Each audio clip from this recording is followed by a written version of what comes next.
It's the Hero Show. Welcome to the Hero Show, starring the indestructible John Hersey and the irrepressible Andrew Bernstein.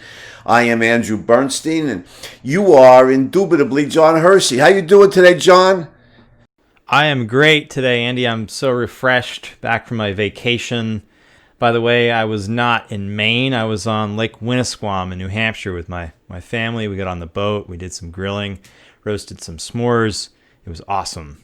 But glad to be back. Yeah, well, I just make stuff up about you when you're gone, and I just burnish the legend.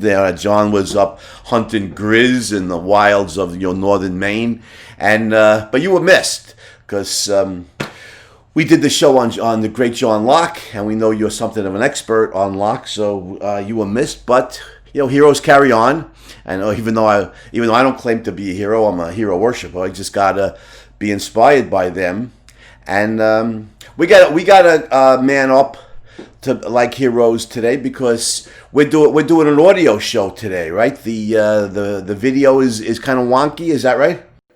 Yeah, we did a show, the Philosophy for Flourishing podcast, on Wednesday, and it was just the strangest thing with the video, and it's a problem we still haven't really sussed out, so we're working on that. Bear with us. But today's show is audio only, so you don't have to see our ugly mugs, but you can still hear our soothing voices. I could say speak for yourself, but I wouldn't say that, John, because we know you're a heartthrob amongst the ladies. But yeah, I mean, we will hero up. We will get that video repaired and get back to it next week. But in the meantime, correct me if I'm wrong, John, but I think we're doing this like a radio show, like this was talk radio in effect. And isn't radio even like a more popular medium in the country than television? I don't know. I think at one point it certainly was.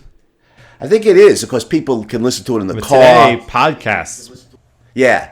Well, they can listen to it in the car, and they listen to audio, any kind of audio when they're in the car or when they're doing housework or stuff. So I think audio will probably always be popular. But anyhow, we have an audio show today, and we have one of the most incredible stories, I think, that I've ever come across. One of the most incredibly heroic stories I've ever come across. And along with the Apollo 13 adventure, the most astonishing survival story ever. And that's the story of the great Ernest Shackleton. Right? I mean, we're going to do Shackleton today, and let's get his dates, 1874 to 1922.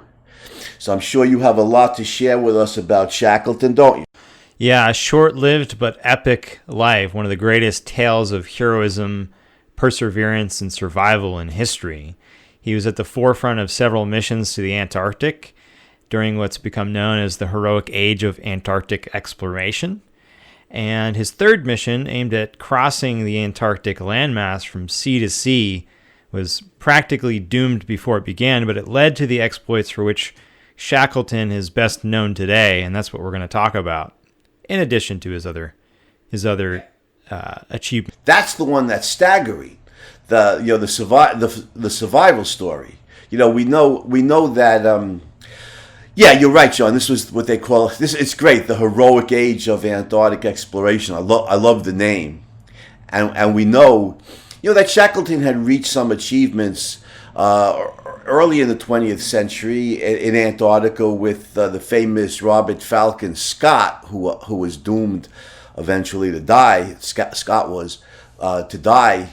He was trying to get to the South Pole, and the great Norwegian explorer Roald Amundsen, of course, made it to the South Pole. I think was that 1911 or 1912? I forget when Amundsen finally reached the South Pole. Do you remember the date?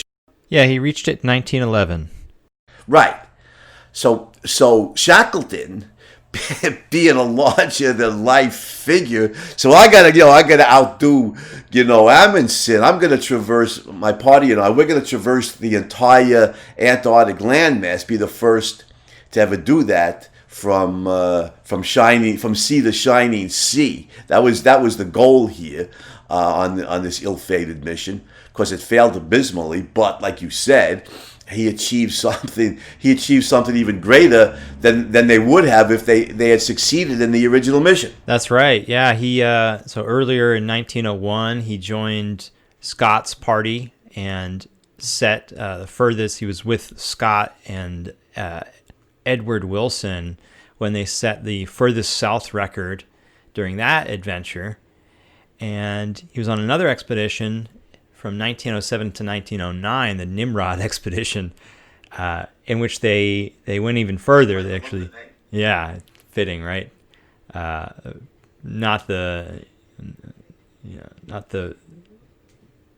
easiest way to spend your time, at least. So set another record on that, but Roald Amundsen beat them to the punch in terms of reaching the South Pole instead of being deflated. Shackleton, what does he do? He just decides to up the ante, and now we're going to cross the entire Antarctic landmass. How's that? So, right. Take that, Amundsen, and Amundsen was a great explorer in his own right, and we may well do an episode, the Hero Show on Amundsen one day.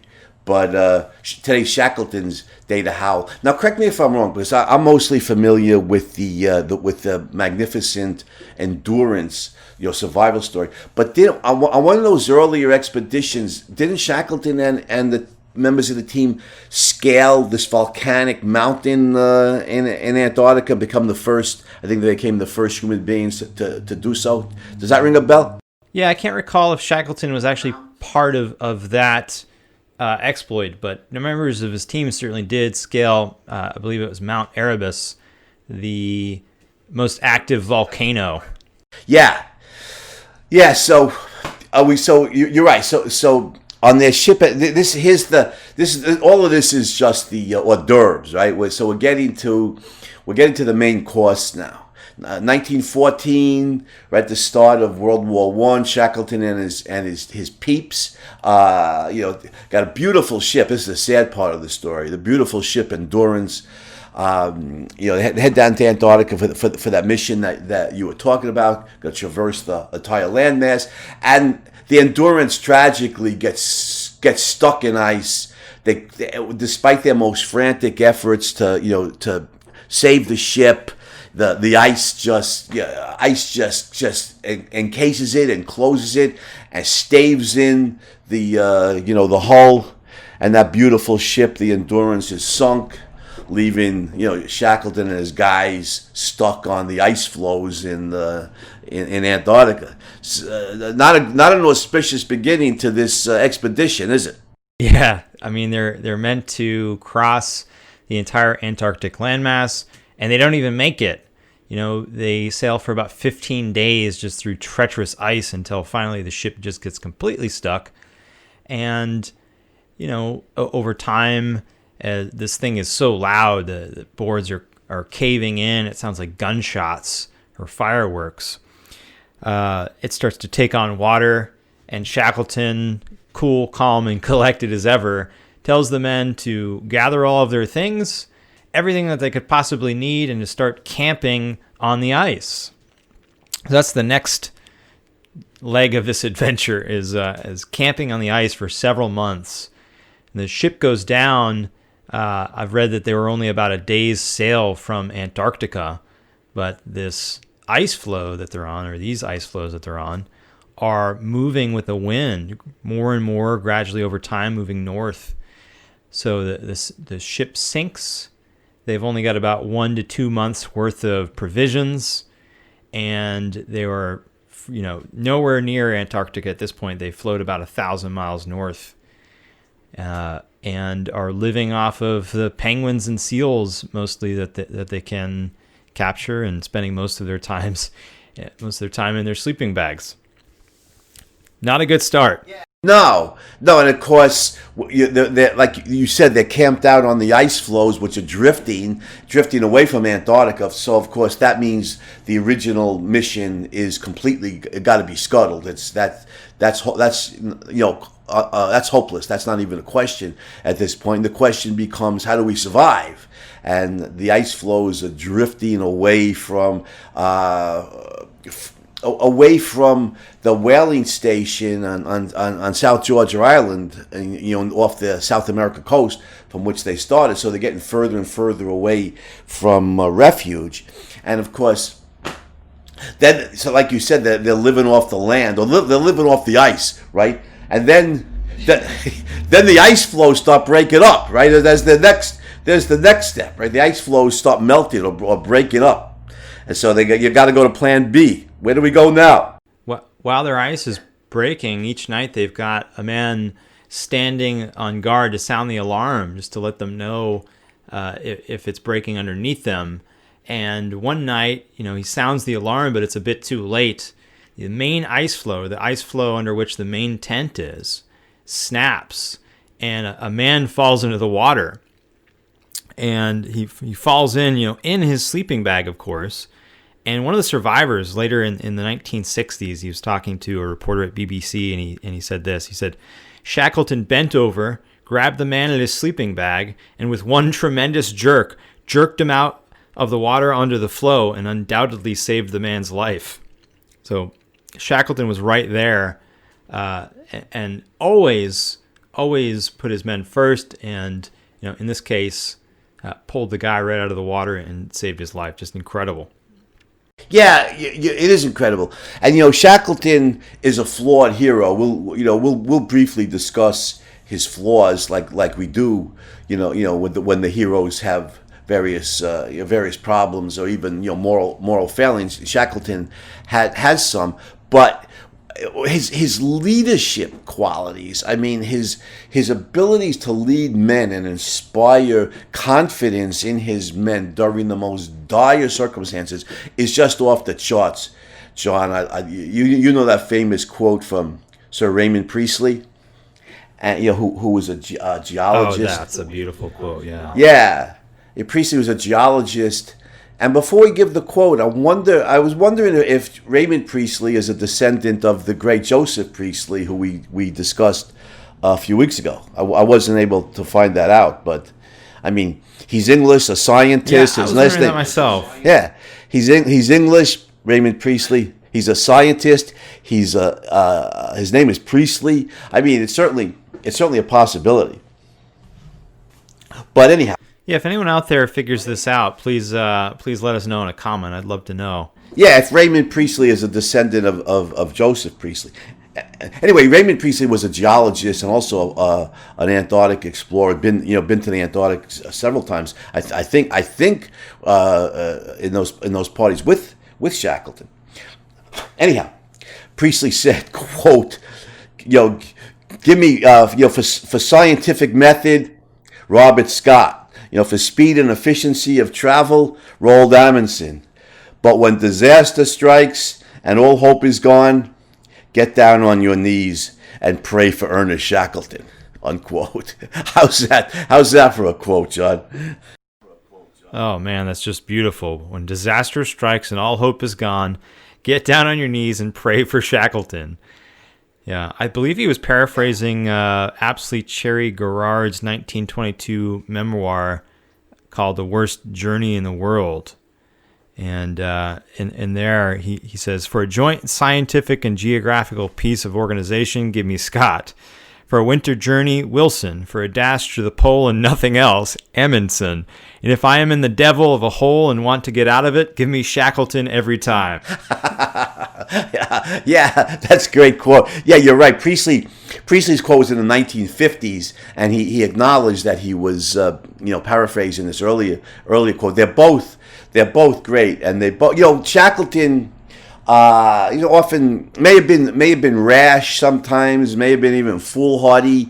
At times he's certainly been accused of that. But nobody doubts his leadership skills. And when life is endangered and there seems to be no possibility of survival, Shackleton's the guy you want leading your party. And then I think that's just widely acknowledged, by people who are familiar with these giants of the heroic age of Antarctic exploration. So Shackleton, Shackleton's a giant here, and the journey's just beginning, right? This extraordinary survival story. So they gotta get off the ice. Obviously, it's cracking up. It's melting. It's breaking. They almost lost a guy there, like you said, and so they got to pile into a boat.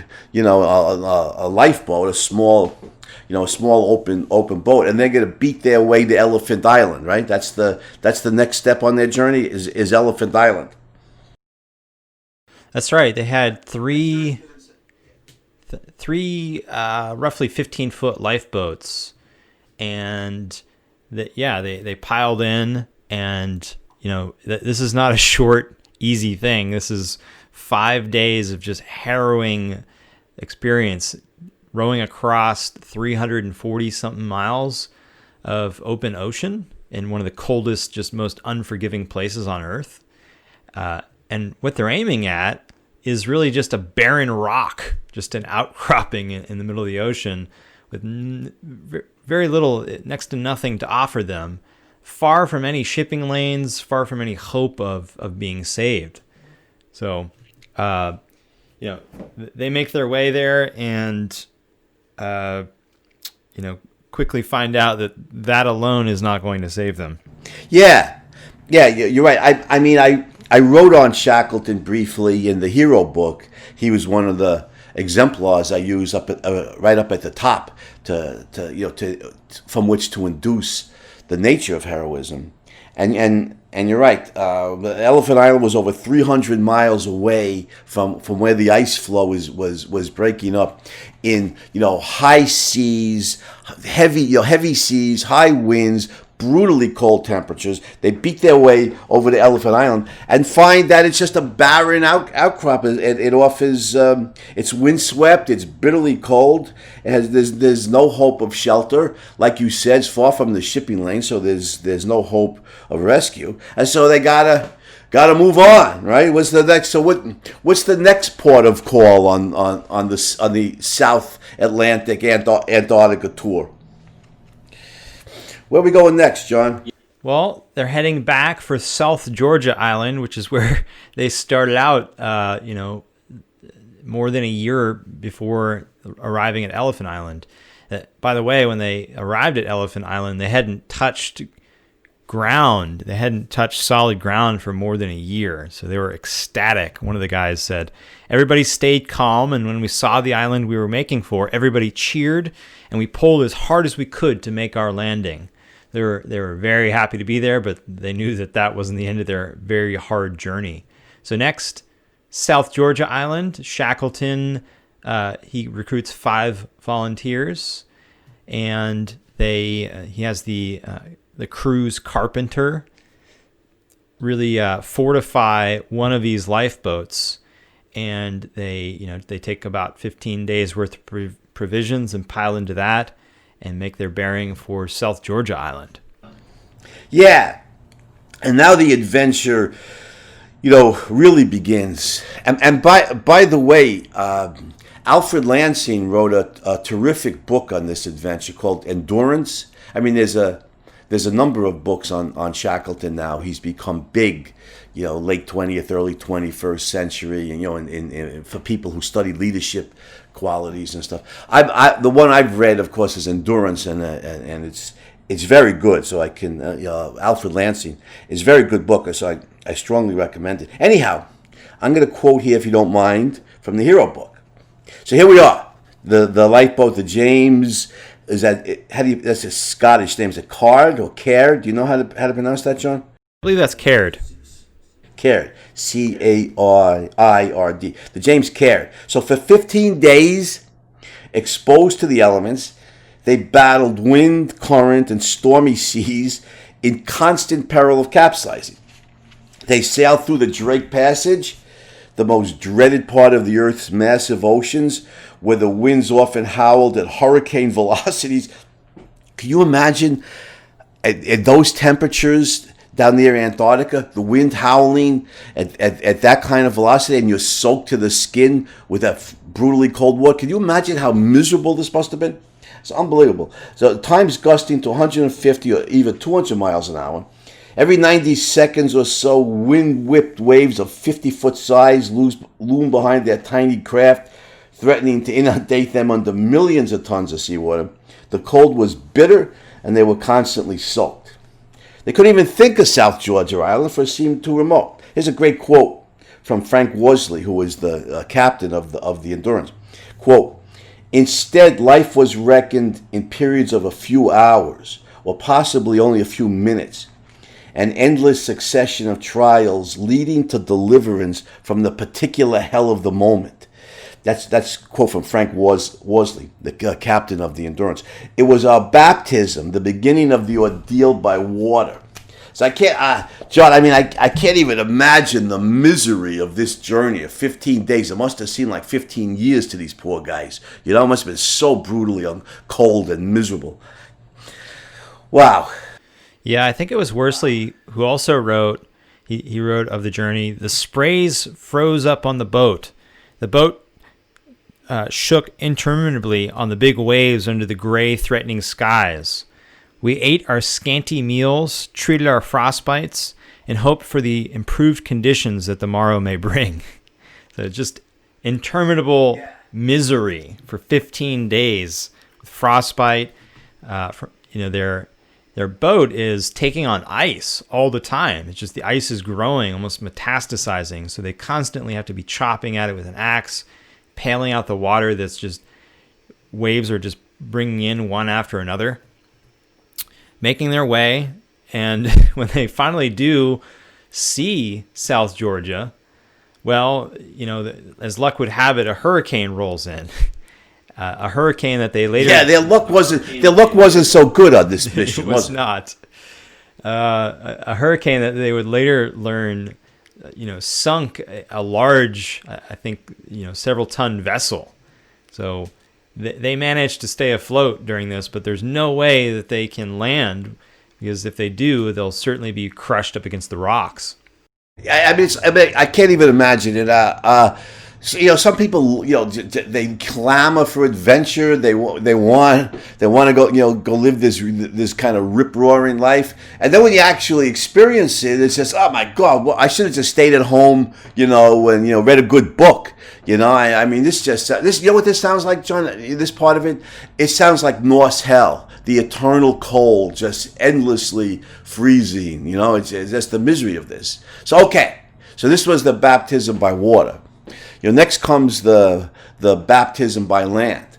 So they're able to land on South Georgia Island, but they're on the other side of the island from where the whaling station is. The rest of the island is just barren. The James Caird is so beat to pieces that they can't even. I think the rudder was all busted up, so they couldn't even think of continuing the journey by sea to the other side of the island because the boat was too beat up. So they have to traverse landmass. Now the landmass just happens to be these almost impassable mountains of some of them 10,000 foot in elevation. Again, obviously snow and ice covered, brutally cold. They're not mountaineers to start with, right? They're seamen and explorers. They're by no means expert mountaineers. They don't have any equipment for climbing, for mountain climbing. What did they have? They had some rope and a carpenter's axe. It's unbelievable. How much? 50 was it 50 feet of rope. 50 feet of rope and a carpenter's axe. Non-mountaineers with no mountaineering experience. Actually, I don't know if they didn't have any mountaineering experience, but they weren't expert mountaineers. This is not George Mallory or Edmund Hillary or people like that we're talking about. They're seamen and Antarctic explorers. They're not mountaineers. They have 50 feet of rope and a carpenter's axe, and they're going to scale these seemingly impassable peaks in order to get to the other. I think was it 29 miles of towering snow-covered peaks they have to traverse in order to get to the other side of South Georgia. This was, as Frank Worsley called it, this was the baptism by land. So one hellish experience ends only for another hellish experience to begin. Oh wow, that's all I got to say. It almost seems impossible. Just this range of sheer icy mountains between them and the whaling station. They really didn't have the proper equipment. I believe they took some nails and stuck them through the bottoms of their shoes so that they could get some grip on the ice, provide some traction as they set out. And they had no maps. This place had actually, I don't think ever, these mountains had never been scaled before. Though it was thought to be impossible.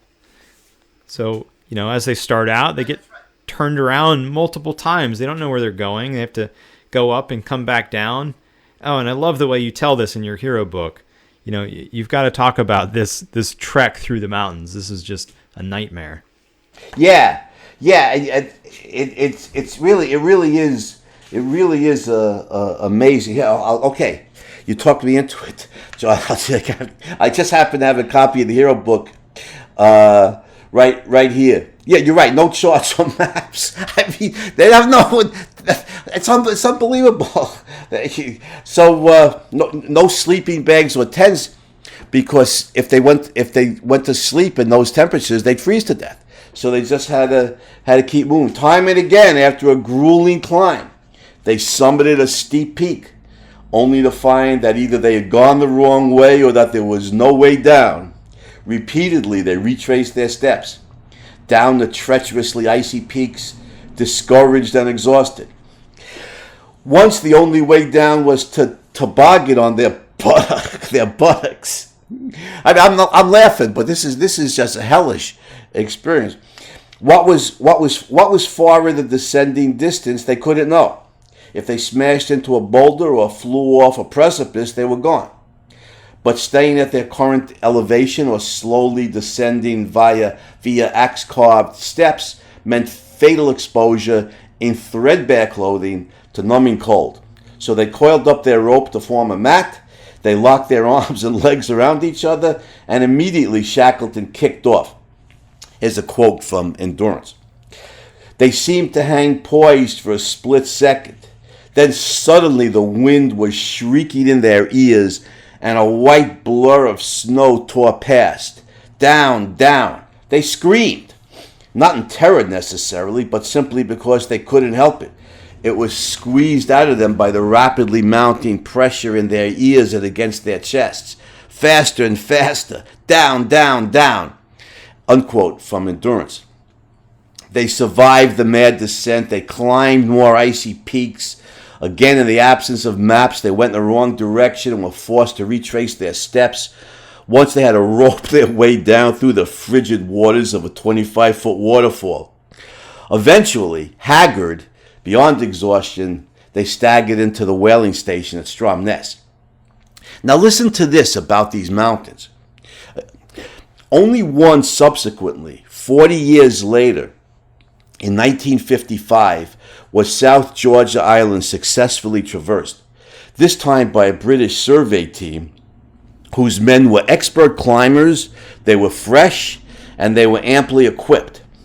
Their leader wrote of the first crossing, quote, "I do not know how they did it, except that they had to. 3 men of the heroic age of Antarctic exploration with 50 feet of rope between them and a carpenter's axe," unquote, from the leader of the only other expedition to ever cross those mountains. I mean, this is a survival story that boggles the mind. If they say truth is stranger than fiction, John. If you made this stuff up, I don't know that anybody would regard it as as realistic, in a novel. Yeah, you really couldn't. I mean, it's just so bizarre. It's insane what they lived through and what they triumphed over, really. I mean, I think it speaks to a quality of Shackleton as a leader, but also to his just solid belief in the fact that existence exists. He had to have. You just think what this sort of journey requires just complete acceptance of the situation. I mean, you can't sit there and whine and waste your energy on, thinking, okay, how could my situation have been different? It doesn't matter. You have to deal with the reality in front of you, and Shackleton was the king of doing just that. That's a really good point. That's exactly right. Reality is what it is. Shackleton's mindset really is reflective of Ayn Rand's philosophy that the reality is what it is, and if, put it hypothetically, if we are going to survive, we have to accept what it is and deal with it exactly how it is. And Shackleton's got that great quote that I think is so emblematic of a hero's mentality, of what it means to be a hero. He put it when he said, a quote from Ernest Shackleton: "Obstacles are just things to overcome," unquote. I mean, that's obstacles are just things to overcome. Okay, I mean that's what heroes do, right? I mean, they confront the reality, like you said, and they learn how to deal with it. And they are not cowed. They are not daunted by it. This is, I mean, I'm like this, almost speechless here. We're not even done with this. Actually, let's finish. So they make it to the whaling station, but they still got guys. They still got some of their men left behind on the other side of South Georgia, and then they got all the rest of their guys on Elephant Island. So now we can't rest yet, right? We can't eat, drink, and be merry. We still got more work to do. So what's next? Yeah, I mean, the task is far from complete. So they quickly rescue their men on the other side of the island.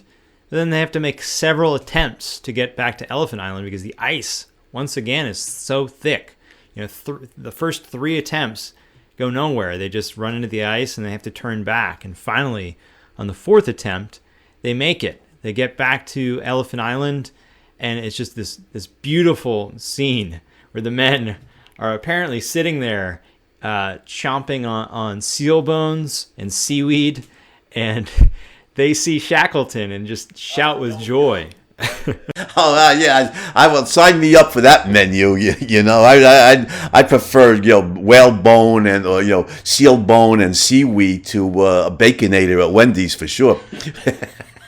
Yeah, they kicked that aside pretty quickly and jumped to the sky with just relief. And Shackleton was there laughing and hugging them. And what's amazing, just absolutely amazing, is that all in all, not a single man died. They brought home everyone. Everyone's safe. Yeah, that is truly extraordinary and immensely heroic. Shackleton was able to rescue all his guys. What a tribute to him as a leader and to his guys, his crew. In addition to the leadership qualities of Shackleton, he and his guys, he and his men, I mean, you talk about a robust mental and bodily toughness for everybody to survive these most grueling conditions. It's truly an extraordinary story. The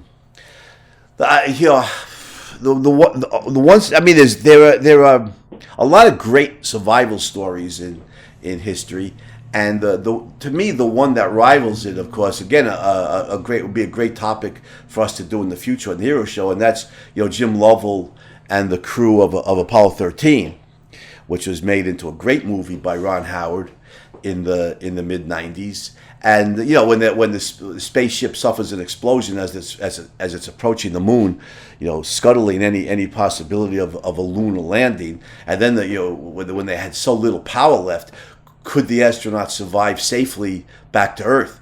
And given the engineering skills of the astronauts, their supreme courage, the scientific genius back at Mission Control in Houston, they brought everybody back safe and sound in another extraordinary survival story, which I can remember because I was a kid in 1970, and the whole world became pro-American for like 3 days, hoping that these guys could make it back safely to Earth. And again, it's so representative of the hero spirit. Like Shackleton, we're in the midst of this disaster. We have all these problems, but problems are just things to overcome. Well, Jim Lovell, the great pilot combat fighter pilot, a space veteran. I think it was his fourth. I think he did 4 missions in the Gemini and the in the Apollo programs. I think he was in space 4 times. A tremendously experienced pilot and astronaut. The spaceship suffers an explosion as it approaches the moon, and he's so calm. You can hear him. You can hear him on over the radio. Houston, we've had a problem. It's like he's sitting in his living room with his wife, and the TV goes on the blink. He's Mabel. We have a problem. He's so. The preternatural calm of the astronauts is what I remember from those, from those space missions and listening to it on the radio. But Shackleton had that, just that like you said before, cool, calm, and collected under the most intense duress imaginable. This is the hero's mindset. Obstacles are just things to be overcome, right? Yeah, it's amazing. In this 1960s interview that BBC did with some of the still surviving members from the Endurance, they asked them, so were people's nerves frayed? How were you guys holding up? And he said, no, really, everybody stayed calm and collected. Not just Shackleton. I mean, in part because Shackleton was just such a tremendous example, but all of them really held up under these just harrowing circumstances. And they all came home safely because of it. They didn't give in to emotion. They didn't give up all hope. They knew, that they could survive this thing if they just put their minds to it, and they did. Right. Well, they say birds of a feather, right? Birds of a feather flock together. So I'm guessing Shackleton chose, men. One of the criteria he used was this kind of, courage under fire, this kind of calmness under duress, and these are probably the kind of guys who gravitated towards him in the first place. Makes sense, and it really shows you calm in a crisis situation is life saving. Panic. I'm guessing a lot of people would panic. In this kind of situation, and panic makes you all, shaky. It militates against the calmly reasoned plan that you need to be able to survive against these seemingly insurmountable odds. So I always noticed it with the astronauts, and how calm they were under pressure. And Shackleton certainly embodies that quality. In spades, intensely. We should probably say a few things about the man's flaws before we go back to, finish with, with a resounding tribute to his leadership abilities and his mental and bodily toughness. But the rest of Shackleton's life was not very, was not very heroic or noteworthy. He was prone to get-rich-quick schemes, and I think when he died, he was deeply in debt. He was quite the womanizer. He was married, and he was bedding wives of his friends. So it's not a very noble quality there.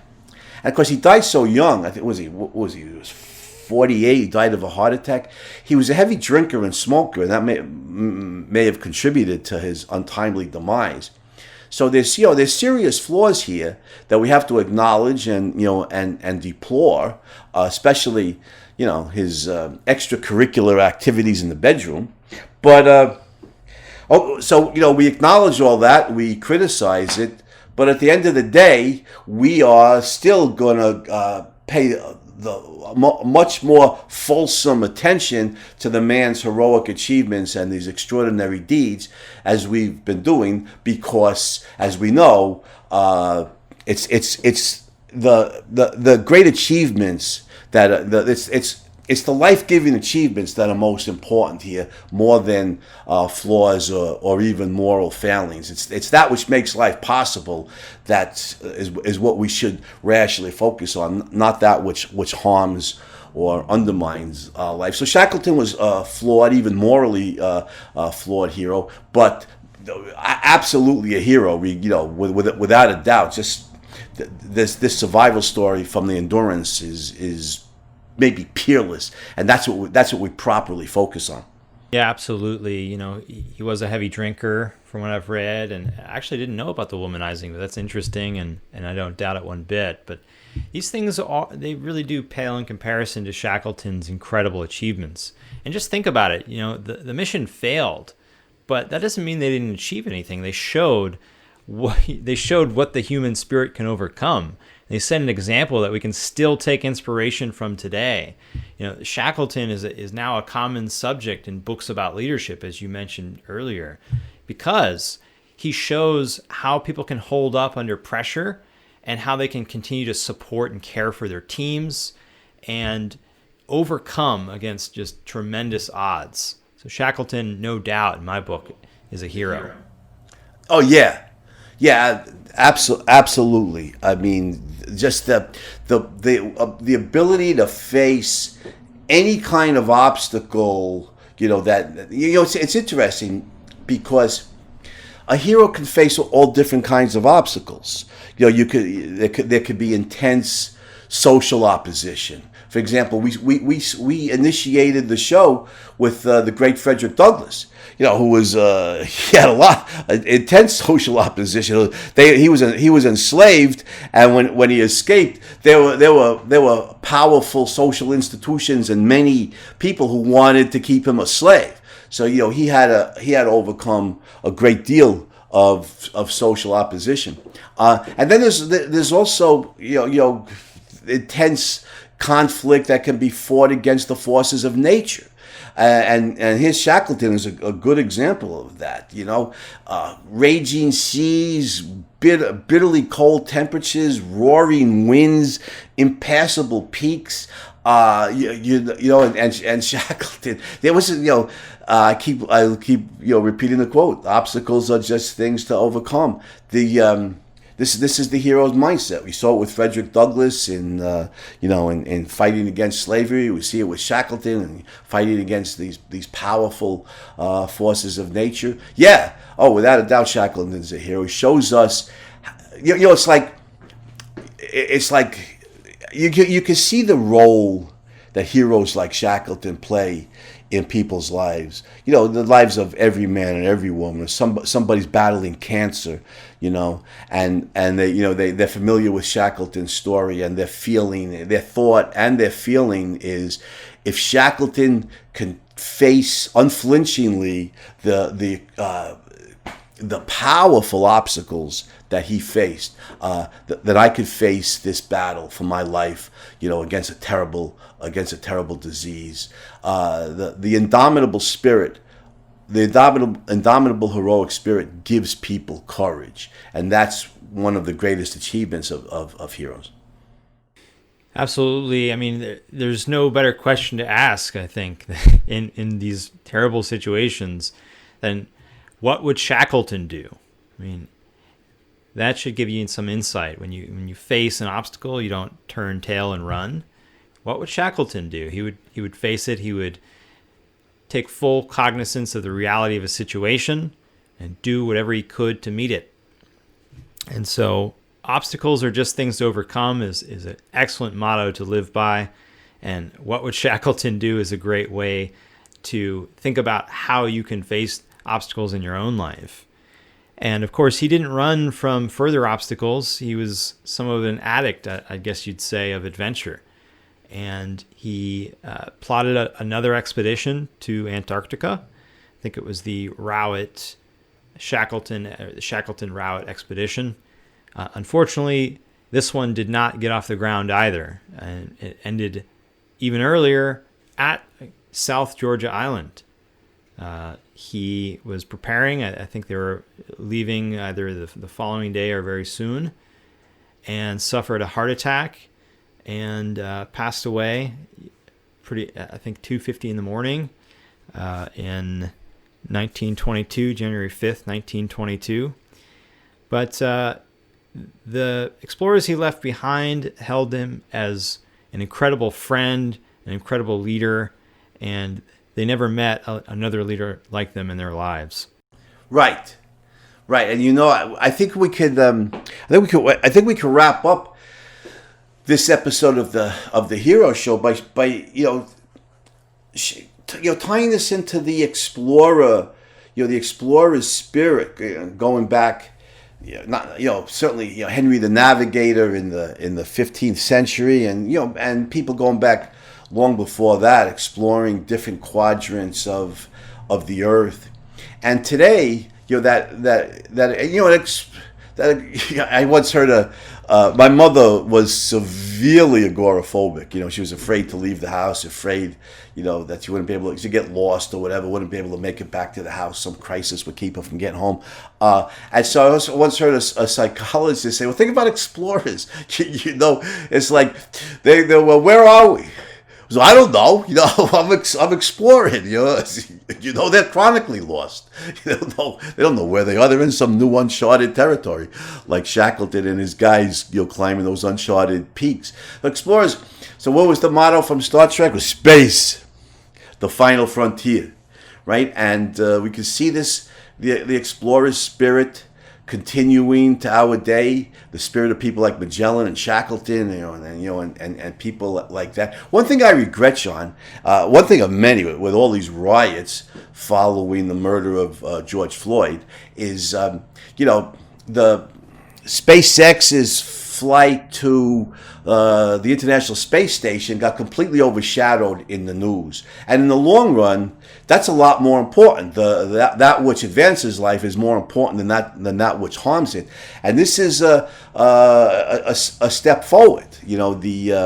With private exploration of space, and SpaceX, of course, headed by Elon Musk, who's a mixed case, but I think the good outweighs the bad with Elon Musk, and I admire him. I mean, he says we're going to be on Mars, human beings on Mars within 30 years. Human beings will not only explore Mars, but will colonize Mars, and we're going to become an interplanetary species. And that spirit of adventure, of exploration, that spirit of exploration. The Earth is pretty much charted, but space is the final frontier, and that spirit of people like Shackleton, explorers like that. That's going to enable us to colonize Mars, explore the planet, and then go beyond and explore the solar system, and one day to the stars. That's the explorer's spirit, and problems are things to overcome. He said 20 times.